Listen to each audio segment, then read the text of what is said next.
इस इमेज को देखें। इजिप्ट में सुएज कैनाल के पास बहर अल बकर में एक बिल्डिंग थी। तो वॉर ऑफ एट्रिशन के दौरान इजरायली वायुसेना को लगा कि यह इजिप्ट का कोई सैन्य ठिकाना है। इस कारण इजरायली वायुसेना ने इस पर बमबारी कर दी। लेकिन यह इजिप्ट की एक स्कूल थी जिसमें बच्चे पढ़ाई कर रहे थे। पर इजरायल की गलती के कारण इस स्कूल में एक साथ 40 बच्चों की जान चली गई। यह उसी स्कूल की इमेज है। आगे विस्तार से जानेंगे इस बारे में। अब इस दूसरी इमेज को देखें। यह इजरायल की एक स्कूल बस थी। लेकिन इस युद्ध के दौरान PLO के जो लड़ाके इस लेबनान में तैनात थे, इन्होंने इस इजरायली स्कूल बस पर हमला किया जिसमें 12 बच्चों की जान चली गई। यह उसी बस की तस्वीर है जिस पर यह हमला हुआ था। आगे विस्तार से जानेंगे इस बारे में भी। तो ये दोनों घटना और ऐसी बहुत सारी घटनाएं इस वॉर ऑफ एट्रिशन के दौरान हुई थी। लेकिन इतिहास में अगर आप देखोगे तो आपको वॉर ऑफ एट्रिशन के बारे में बहुत कम जानकारी मिलेगी, क्योंकि 4 साल चले इस लंबे युद्ध को अरब इजराइल के मुख्य युद्ध में नहीं गिना जाता है। इस कारण ना ही इतिहास में और ना ही इंटरनेट पर आपको इस घटना के बारे में ज्यादा जानकारी मिलेगी। और सुएज कैनाल युद्ध में जितने लोग मारे गए थे उससे कहीं गुना ज्यादा लोग इस युद्ध में मारे गए थे। लेकिन फिर भी इसे युद्ध में नहीं गिना जाता है क्योंकि ये वॉर ऑफ एट्रिशन था। तो ऐसे ही ओरिजिनल इमेजेस और मैप के जरिए मैं आपको वॉर ऑफ एट्रिशन यानी अरब देश और इजराइल के बीच जो 4 साल का धीमा युद्ध हुआ था उसका पूरा इतिहास समझाने की कोशिश करूंगा कि वॉर ऑफ एट्रिशन क्या होता है, यह युद्ध कब हुआ था, क्यों हुआ था, इसके अलग अलग कारण क्या थे, इस युद्ध को किसने शुरू किया था, इस युद्ध में कौन से देश शामिल हुए थे, इस युद्ध का परिणाम क्या मिला था, इस युद्ध का पूरा घटनाक्रम कैसे हुआ था, इस युद्ध का अरब देशों और इजराइल पर क्या प्रभाव पड़ा था, इसमें किस देश के कितने सैनिक और कितनी आम जनता ने अपनी जान गंवाई थी, वो सब और इसके अलावा और भी बहुत कुछ जानने को मिलेगा आपको इतिहास के बारे में। तो वीडियो के आखिर तक मेरे साथ बने रहिए।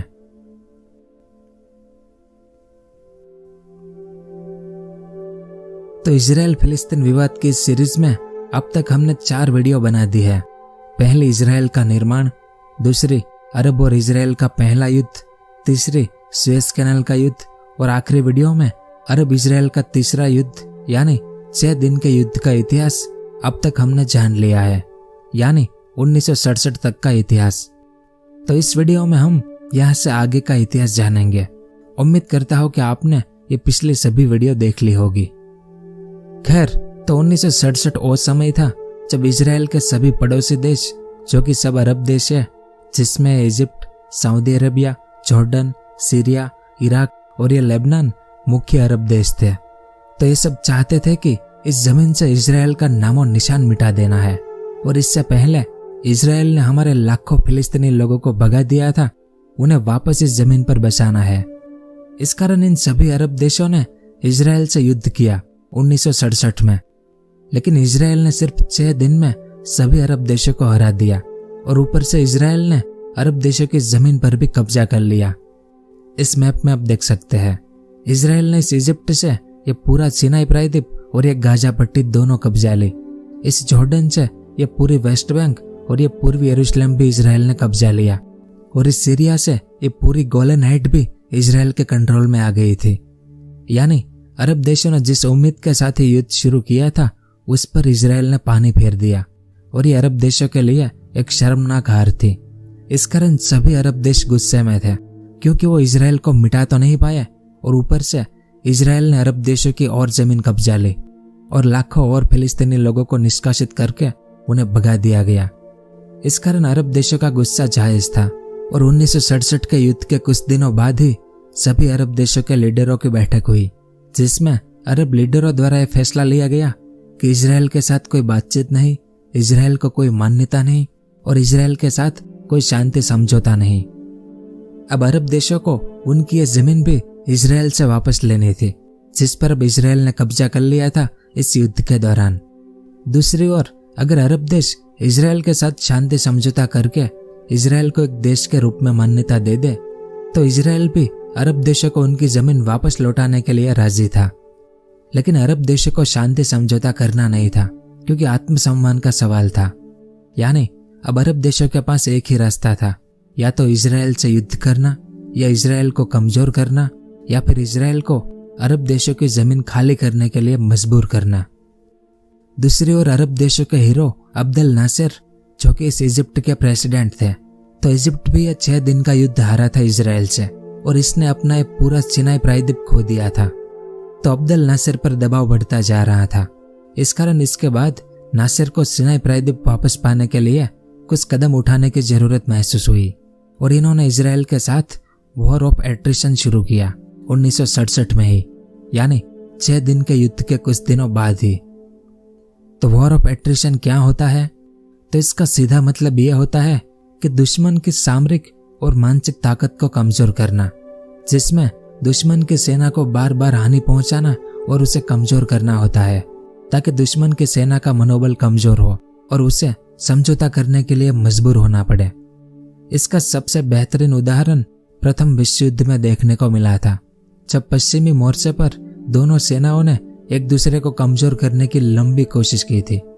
यानी आमतौर पर ऐसा युद्ध लंबे समय तक चलता है और यहाँ पर भी ऐसा ही हुआ। इस मैप को देखें।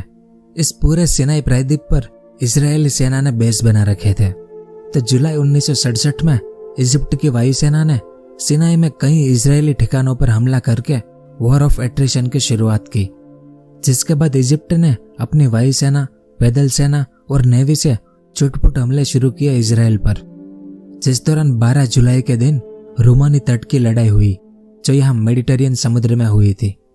तो इस लड़ाई में इजिप्ट की 2 नौकाओं ने इजरायली विध्वंसक पर हमला करने की कोशिश की, लेकिन इजरायली नौसेना ने इजिप्ट की दोनों नौकाओं को डुबो दिया, जिसमें नौकाओं पर सवार सारे सैनिक भी शहीद हो गए। लेकिन इसके बाद 21 अक्टूबर के दिन इजिप्ट की नौसेना ने मिसाइल हमला करके इजरायली विध्वंसक को डुबो दिया, जिसमें इजरायल के 46 नेवी सैनिक शहीद हो गए और यह इजरायल के लिए बहुत बड़ा झटका था। इस कारण इसके प्रतिशोध में इजरायली टैंकों ने यहाँ सुएज कैनाल के पास इजिप्ट की तेल रिफाइनरियों और बस डिपो पर बमबारियां शुरू कर दी, जिसमें इजिप्ट के हजारों नागरिक हताहत हुए। इस कारण इसके बाद इजिप्ट को इस क्षेत्र से बड़ी संख्या में अपने नागरिकों को निकालकर इन्हें दूसरी जगह पर ट्रांसफर करना पड़ा। इसी तरह से 1967 में कभी इजिप्ट की वायुसेना इजरायली ठिकानों पर बमबारी करती थी, तो कभी इजरायली वायुसेना इजिप्ट के ठिकानों पर बमबारी करती थी, और कभी दोनों के पैदल सेनाएं एक दूसरे पर गोलियां चलाती थी।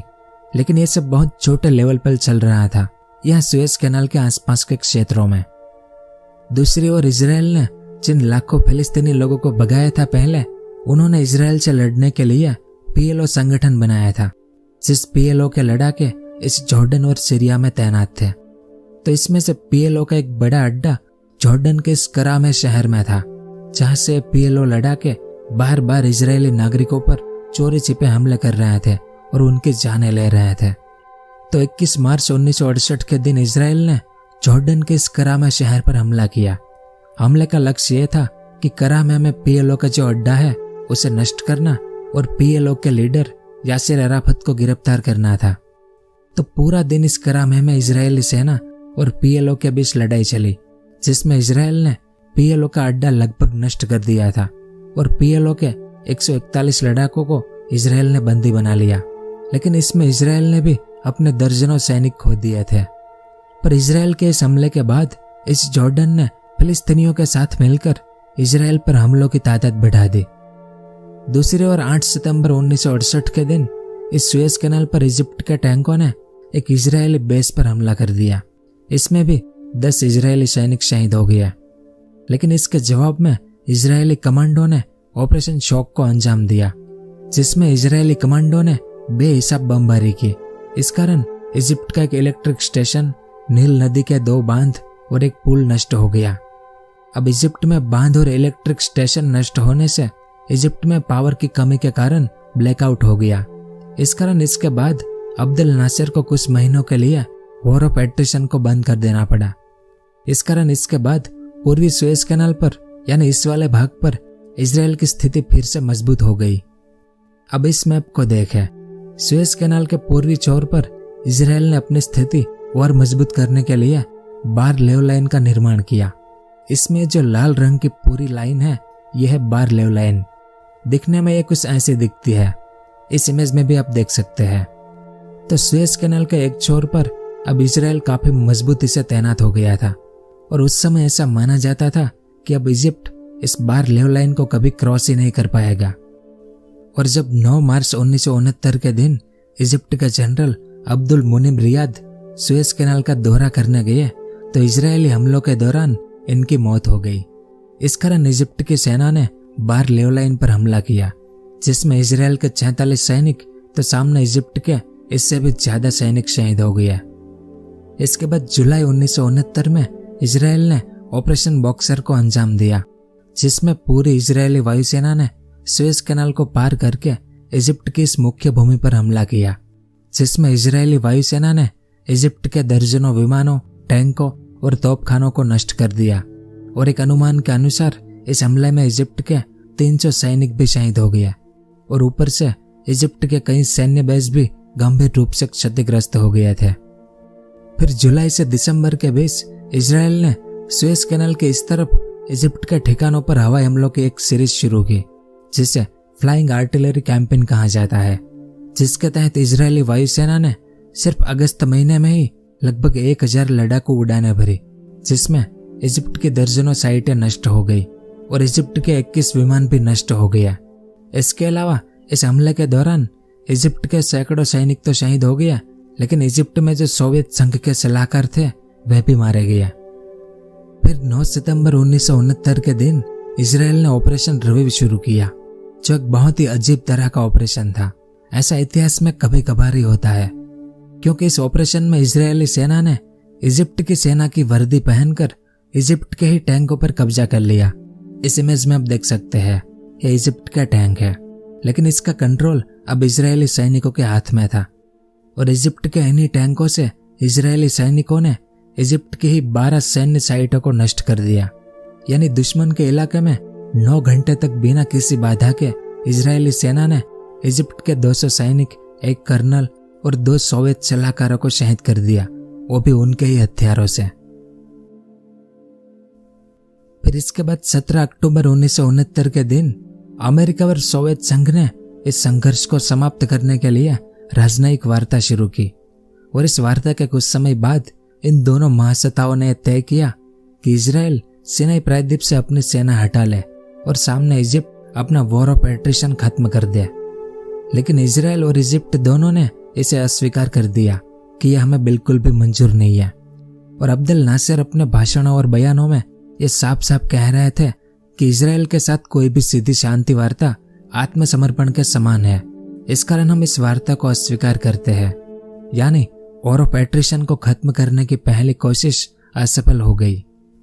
यानी यह धीमा और लंबा युद्ध अब भी जारी था, इस सुएज कैनाल पर भी और इस जॉर्डन में भी। और जॉर्डन में जब जब पीएलओ के लड़ाकों को मौका मिलता था तब तब वे इजरायली लोगों पर हमले करते थे और सामने इजराइल भी पीएलओ के लड़ाकों पर हमला करके या तो उन लड़ाकों को मार देता था या फिर उन्हें पकड़कर कैद कर लेता था। और देखते ही देखते पीएलओ के कई लड़ाके इजराइल की कैद में थे।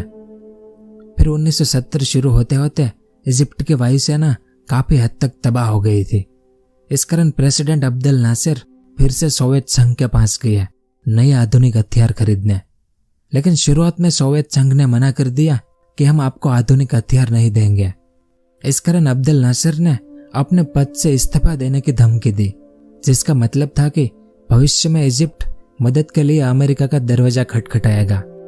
तो ऐसा ना हो, इस कारण सोवियत संघ ने फिर से इजिप्ट की मदद करना शुरू किया। सैकड़ों विमान, सैकड़ों tank, missile, anti aircraft missile सहित सोवियत संघ ने जनवरी 1970 तक में अपने 2500 सलाहकार भी इजिप्ट में भेजे और 30 जून तक में सोवियत सलाहकारों की संख्या बढ़कर 12,000 से ज्यादा हो गई थी इजिप्ट में। अब इजराइल भी यह सब देख रहा था, तो तुरंत इजराइल ने 22 जनवरी के दिन ऑपरेशन रॉड्स शुरू किया, जिसमें इजरायली पैराट्रूपर्स और नौसैनिक कमांडो को सिनाई प्रायद्वीप के नीचे इस शादवान द्वीप पर उतारा गया, जहां पर इजरायली सेना ने इस द्वीप पर इजिप्ट के सभी हथियारों को नष्ट कर दिया और इस द्वीप पर भी कब्जा कर लिया। इस दौरान इजिप्ट के 70 सैनिक शहीद हो गए और 62 सैनिकों को इजराइल ने बंदी बना लिया। सामने इजराइल के भी 3 सैनिक शहीद हो गए थे। फिर 28 जनवरी के दिन इजरायली वायुसेना ने इजिप्ट की राजधानी कायरो के एक उपनगर में एक इमारत पर हमला किया, जिसमें सोवियत संघ के सलाहकार रहते थे। इस कारण इस बमबारी में 40 सोवियत सलाहकार मारे गए।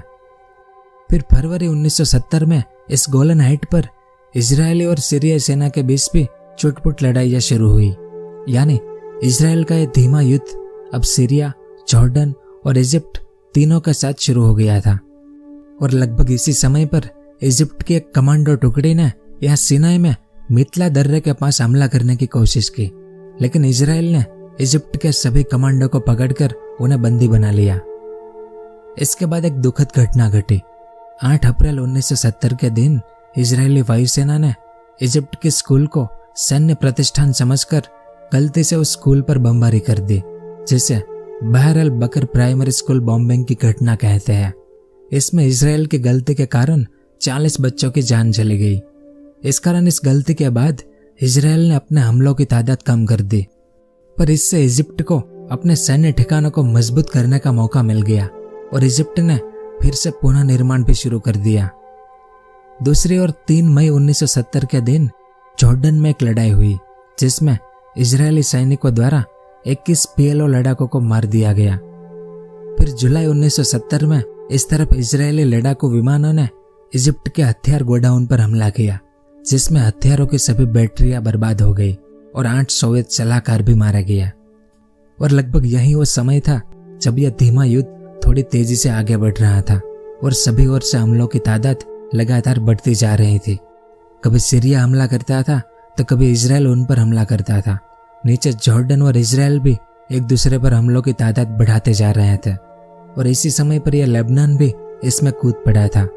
इस दौरान लेबनान के PLO लड़ाकों ने इजराइल के एक स्कूल बस पर हमला किया, जिसमें स्कूल के 12 बच्चों की जान चली गई।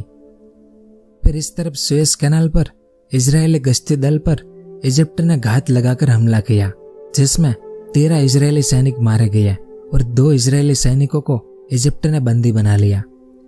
लेकिन इसके बाद इजराइल और इजिप्ट दोनों ने एक दूसरे पर बारी बारी से हवाई हमले करने शुरू कर दिए, जिसमें दोनों ओर के दर्जनों सैनिक शहीद हो गए और यह सिलसिला चलता रहा अगले 3 महीने तक, यानी अगस्त 1970 तक। तो पिछले 4 साल से यह वॉर ऑफ एट्रिशन चल रहा था। शुरू में यह सामान्य सा था, लेकिन जैसे जैसे आगे बढ़ता गया वैसे वैसे बड़ा होता गया। इस कारण अमेरिका और सोवियत संघ दोनों अपने अपने फायदे देखकर शांति वार्ता के जरिए इसे खत्म करने की कोशिश में लगे थे, लेकिन इसमें ये दोनों बार बार असफल हो रहे थे। लेकिन आखिर में वैश्विक दबाव के कारण यह शांति मुमकिन हुई। 7 अगस्त 1970 के दिन एक युद्ध विराम समझौता हुआ, जिसे अरब देशों और इजराइल यानी दोनों पक्षों ने स्वीकार भी किया। इस समझौते में यह तय हुआ था कि युद्ध विराम रेखा यानी 6 दिन के युद्ध के बाद जो रेखा अस्तित्व में थी, एक तो यह सीनाई में सुएज कैनाल रेखा थी, दूसरी इस वेस्ट बैंक में ये वाली रेखा और गोलन हाइट में ये वाली रेखा। तो इन रेखाओं की दोनों ओर 50 किलोमीटर तक के क्षेत्र में किसी को भी सैन्य कार्रवाई करने की मनाही कर दी गई। जो स्थिति थी सबकी उस स्थिति पर बने रहने का आदेश सभी देशों ने स्वीकार किया। तो कुछ इस तरह से शांति समझौता हुआ था। तो इसके बाद ऐसा लग रहा था कि कम से कम कुछ दिनों तक तो शांति बनी रहेगी, लेकिन इजिप्ट ने इस युद्ध विराम के कुछ ही मिनटों के बाद अपनी साइटों का पुनः निर्माण फिर से शुरू कर दिया। पर इस बार इजिप्ट बिना कोई हमले के यानी एकदम शांति से ये सब पुनः निर्माण कर रहा था। तो अब इजिप्ट ऐसा क्यों कर रहा था? क्योंकि इजिप्ट को पता था कि इजराइल फिलिस्तीन विवाद अभी भी जारी है और हमारा सिनाई प्रायद्वीप भी इजराइल के कब्जे में है, तो इसे लेकर भविष्य में युद्ध होने की पूरी संभावना है। पर इजिप्ट ज्यादा कुछ कर पाता इससे पहले ही 28 सितंबर 1970 के दिन इजिप्ट के राष्ट्रपति और अरब देशों के हीरो अब्देल नासिर की दिल का दौरा पड़ने से मौत हो गई। अब अब्देल नासिर अपने कार्यकाल में इजराइल के सामने कभी झुके नहीं थे और सामने इजराइल भी सीना तान के ही खड़ा था। इस कारण 1956 से लेकर 1970 तक 2 बड़े युद्ध हुए और एक ये धीमा युद्ध हुआ और एक दूसरे पर छुटपुट हमले हमेशा जारी रहे थे। लेकिन अब्देल नासिर के जाने के बाद यह व्यक्ति इजिप्ट के नए प्रेसिडेंट बने। अगर आप में से किसी को इनका नाम पता हो तो नीचे कमेंट करके बताएं, क्योंकि ये वो व्यक्ति है जो इजराइल पर आने वाले तूफान से पहले की शांति थे। तो इनका नाम और इनका काम और इजराइल पर जो तूफान टूट पड़ा था उसके बारे में हम अगली वीडियो में विस्तार से जानेंगे। तो कुछ इस तरह से वॉर ऑफ एट्रिशन यानी अरब और इजराइल का धीमा और लंबा युद्ध खत्म हुआ था। खैर, तो अब बात करते हैं कि इस युद्ध का परिणाम क्या मिला। तो इस युद्ध में सोवियत संघ ने अपने कई आधुनिक हथियार इजिप्ट को दिए थे, लेकिन इजराइल ने इन आधुनिक हथियारों का सामना करके खुद को विदेशी प्रकार के आधुनिक युद्ध के लिए तैयार कर दिया था। यानी इसमें सोवियत संघ की भागीदारी के बावजूद इजराइल मजबूती से खड़ा रहा। दूसरी ओर इजराइल ने पूरी सुएज कैनाल पर जो बाहर लेव लाइन बना रखी थी, ये वाली, तो इसके इस्तेमाल से इजराइल इजिप्ट को बातचीत करने पर मजबूर करने में सफल रहा। पर सामने इजिप्ट ने इस युद्ध को एक बड़ी जीत के रूप में देखा, क्योंकि अपनी वायुसेना और अपने कई सैनिकों को खोने के बावजूद भी इजिप्ट के पास अब इजरायली वायुसेना का मुकाबला करने की क्षमता आ गई थी। अब इससे पहले भी इस युद्ध को रोकने की कोशिश की गई थी, लेकिन दोनों पक्ष इसके लिए राजी नहीं हो रहे थे। तो यहाँ पर आपके मन में सवाल आया होगा कि इस बार दोनों पक्ष राजी कैसे हो गए। तो इजराइल ने यह युद्ध विराम इसलिए स्वीकार कर लिया क्योंकि इनके इजिप्ट पर हमलों के दौरान कई सोवियत सलाहकार मारे गए थे और सोवियत संघ भी धीरे धीरे इस युद्ध में आगे आ रहा था। इस कारण इजराइल नहीं चाहता था कि उनका सीधा मुकाबला सोवियत संघ के साथ शुरू हो, इसलिए इजराइल ने यह युद्ध विराम समझौता स्वीकार कर लिया। दूसरी ओर इजिप्ट ने भी इस युद्ध विराम को स्वीकार कर लिया, क्योंकि सुएज कैनाल पर अपने भारी नुकसान और कैनाल वाले क्षेत्र में इजिप्ट के जो शहर थे, ये सुएज, इस्माइलिया, फरीद जैसे शहर, तो इस युद्ध के कारण इन शहरों के लोग इजिप्ट में इस तरफ पलायन करने लगे थे, जिससे इन शहरों की आबादी कम होती जा रही थी। तो इसे रोकना इजिप्ट के लिए बहुत जरूरी था। इस कारण इजिप्ट भी बेताब था इस युद्ध विराम के लिए। यानी जिस उम्मीद के साथ अब्देल नासिर यानी इजिप्ट ने यह वॉर ऑफ एट्रिशन शुरू किया था, ताकि जिस अरब देशों की जमीन पर इजराइल ने कब्जा कर रखा था 6 दिन के युद्ध के दौरान, वहां से इजराइल को भागने के लिए मजबूर करना था, लेकिन ऐसा कुछ हुआ नहीं। इस कारण अरब देश गुस्से से लाल हो गए थे और यह गुस्सा इतना ज्यादा था कि जब अगली वीडियो में आप इस बारे में जानोगे तो आपके रोंगटे खड़े हो जाएंगे। खैर, तो आखिर में यह भी जान लेते हैं कि इस युद्ध में किस देश के कितने सैनिक और कितने आम लोगों ने अपनी जान गंवाई थी। तो 15 जून 1967 से लेकर 8 अगस्त 1970 तक चले इस धीमे युद्ध में इजराइल के 1424 सैनिक शहीद हो गए थे और 726 इजरायली आम जनता ने भी अपनी जान गंवा दी थी। अब ये आंकड़े अनुमानित है, क्योंकि अलग अलग इतिहासकारों ने अलग अलग आंकड़े दिए हैं। और इसके अलावा इस युद्ध में इजराइल ने अपने 25 जितने सैन्य विमानों को खो दिया था। फिर बाकी युद्धों की तरह इस युद्ध में भी अरब देशों का नुकसान इजराइल से कहीं ज्यादा था, लेकिन सटीक आंकड़ों का पता लगाना मुश्किल है, क्योंकि अरब देशों ने आधिकारिक आंकड़ों का कभी खुलासा ही नहीं किया। इस कारण अनुमान है कि इजिप्ट के 2882 से लेकर 10,000 सैनिक और नागरिकों की मौत हो गई थी। इसके अलावा इस युद्ध में इजिप्ट के 114 सैन्य विमान नष्ट हो गए थे और इनके कई नौसैनिक जहाज भी डूब गए थे। फिर इस युद्ध में सोवियत संघ के जो सलाहकार इजिप्ट में काम कर रहे थे, उनमें से 100 से ज्यादा सलाहकार मारे गए थे। दूसरी ओर पीएलओ की बात करें तो इनके 1828 लड़ाके मारे गए और 2500 से ज्यादा लड़ाकों को इजराइल ने बंदी बना लिया था। इस जॉर्डन के 300 सैनिक शहीद हो गए थे और इस सीरिया के 500 सैनिक इस युद्ध में शहीद हो गए थे। तो इस वीडियो में हमने वॉर ऑफ एट्रिशन का पूरा इतिहास जाना। असल में यह धीमा युद्ध अरब इजराइल के बीच हुए मुख्य युद्धों में नहीं गिना जाता है, लेकिन ये छुटपुट लड़ाइयों की एक लंबी श्रृंखला थी जिसमें हजारों लोग मारे गए थे। तो इजराइल फिलिस्तीन विवाद की यह 5वीं वीडियो थी, जिसमें हमने 1970 तक का इतिहास जाना। तो अगली वीडियो में हम यहाँ से आगे का इतिहास जानेंगे, यानी अरब और इजराइल के बीच हुए आखिरी युद्ध का इतिहास। तो यहाँ सब कुछ था इस वीडियो में। आपको यह वीडियो कैसा लगा नीचे कमेंट करके जरूर बताएं। अगर वीडियो पसंद आया हो तो इसे लाइक और शेयर जरूर करें। पूरा वीडियो देखने के लिए आपका बहुत बहुत धन्यवाद।